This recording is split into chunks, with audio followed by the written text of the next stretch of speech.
Poznejte lov lososů za Velkou louží v Kanadě v provincii Britská Kolumbie.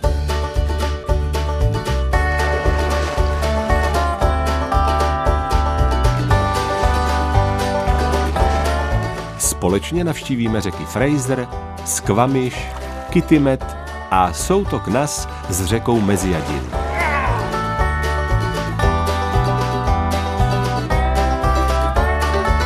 Největší z těch 5 druhů pacifických lososů je king, neboli oficiálně se tady jmenuje Chinook. Druhý největší a poměrně velice bojovný druh je cham, neboli psí. Třetí sockeye se nejvíce cení na jídlo, má nejkvalitnější maso. Nejmenší je pink, který dosahuje váhy tak okolo 2–3 kg, ale táhne ve velkých množstvích a na mouchu je to excelentní losos.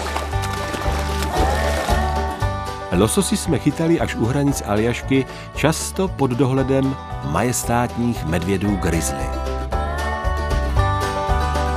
Grizzlyho se říká, máš rád mrtvýho. Lehnout si na zem, chránit si hlavu a krk a dělat mrtvýho. Jakmile grizzly pozná, že nejsi nebezpečný, že ho neohrožuješ, většinou odchází. Trošku tě třeba kousne, podrápe, ale většinou nezabije.